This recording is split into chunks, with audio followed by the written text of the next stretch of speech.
இந்திய பெருங்கடல் பகுதியில் அதிகரித்து வரும் சீன கடற்படையின் ஆதிக்கமும் செயற்பாடுகளும் இந்திய அரசுக்கும் பாதுகாப்பு நிபுணர்களுக்கும் கவலைக்குரியதாகவும் விவாதத்துக்கு உரியதாகவும் உள்ளது.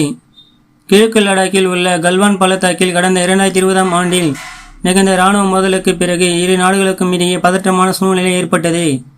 இந்தியா சீனா இடையே நீண்ட காலமாக எல்லை பிரச்சினை இருந்து வரும் நிலையில் கடந்த 3 ஆண்டுகளில் இது இன்னும் ஆழமடைந்துள்ளது.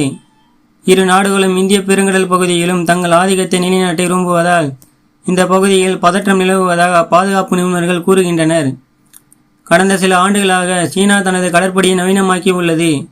ஏராளமான விமான தாங்கிகள், போர்க்கப்பல்கள் மற்றும் இராணுவ நீர்மூழ்கி கப்பல்களை அந்நாட்டு கடற்படை கொண்டுள்ளது.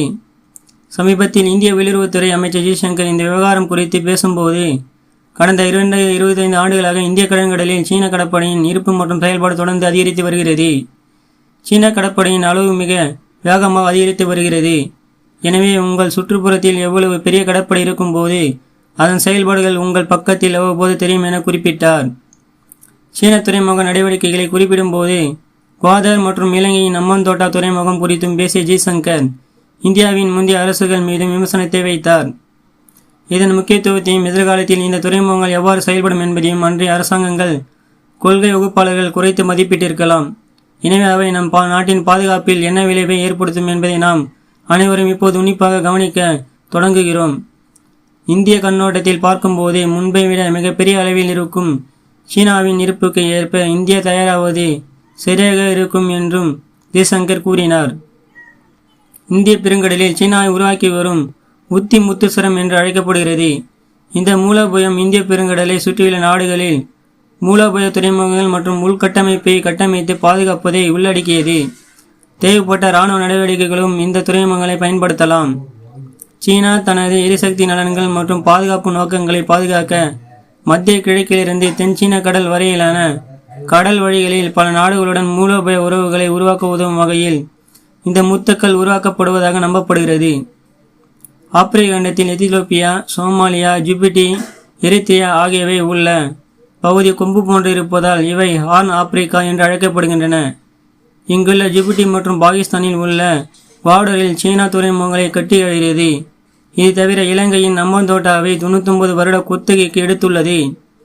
இந்திய பெருங்கடல் பகுதியில் சீனாவின் கடற்படை செயல்பாடுகளையும் செல்வாக்கையும் அதிகரிக்க இந்த துறைமுகங்கள் உதவியாக உள்ளன. பாதுகாப்பு நிபுணர் உதய் பாஸ்கர் இந்திய கடற்படையில் தளபதியாக பணியாற்றி ஓய்வு பெற்றவர். தற்போது டெல்லியில் உள்ள சொசைட்டி ஃபார் பாலிடிக்ஸ் இயக்குநராக உள்ளார். இந்திய பெருங்கடலில் சீனா கடற்படையின் இருப்பு அதிகரித்து வருவதால் இந்தியா எதிர்கொள்ளும் ஆபத்து என்ன என்று அவரிடம் கேட்டோம். இந்திய பெருங்கடலில் சீனா கடற்படையின் இருப்பு அதிகரித்து வருவதால் இந்தியா எதிர்கொள்ளும் ஆபத்து என்ன என்று அவர்களிடம் கேட்டோம். அதற்கு அவர், அச்சுறுத்தல் என்பதை விட இது ஒரு நிரந்தர சவால் என்று நான் கூறுவேன். இந்திய பெருங்கடல் பகுதியில் தளங்கள் மற்றும் உள்கட்டமைப்பை விரைவாக உருவாக்குவதன் மூலம் அந்த பகுதியில் தனது இருப்பை தக்க வைக்கும் திறன் இப்போது சீனாவிடம் உள்ளது. சீனா மிகவும் வலுவான கடற்சார் இருப்பை கொண்டுள்ளது. இது அதிகரித்து வருகிறது. அதில் கடற்படை ஒரு முக்கிய அங்கமாக இருக்கிறது என்பது வெளிப்படையாக தெரிகிறது என்று குறிப்பிட்டார். சீனாவின் கடற்படை மற்றும் கடற்சார் உள்கட்டமைப்பு குறித்து பேசிய அவர், அவர்களின் நோக்கம் குறித்து நாம் அதிகமாக கவனம் செலுத்த வேண்டும்.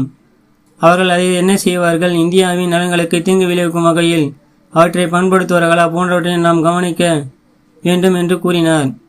சரி, சீனாவின் எண்ணம்தான் என்ன? இந்திய பெருங்கடலில் சீனா எப்போதும் தனது வலுவான இருப்பை தக்க வைத்துக் கொள்ள விரும்புகிறது என்றும் உதய் பாஸ்கர் கூறினார். சீன கடற்படையின் செல்வாக்கு ஒரு பக்கம் அதிகரித்து வரும் சூழலில் இது இந்தியாவுக்கு எவ்வளவு பெரிய அச்சுறுத்தலாக இருக்கும் என்று சீன கடற்படையுடன் ஒப்பிடும்போது இந்திய கடற்படையின் வலிமை எந்த நிலையில் உள்ளது என்றும் கேள்வி எழுகிறது. சீன கடற்படையுடன் ஒப்பிடும்போது இந்திய கடற்படையின் வலிமை தற்போது சுமாராகவே உள்ளது என்கிறார் உதயபாஸ்கர். கடற்படையில் திறனை அடைவது என்பது மிகவும் மெதுவான மற்றும் ஆக்கப்பூர்வமான செயல்பாடு முறையாகும். 1-2 விமானம் தாங்கி போர்க்கப்பலை வாங்கினால் மட்டும் போதாது.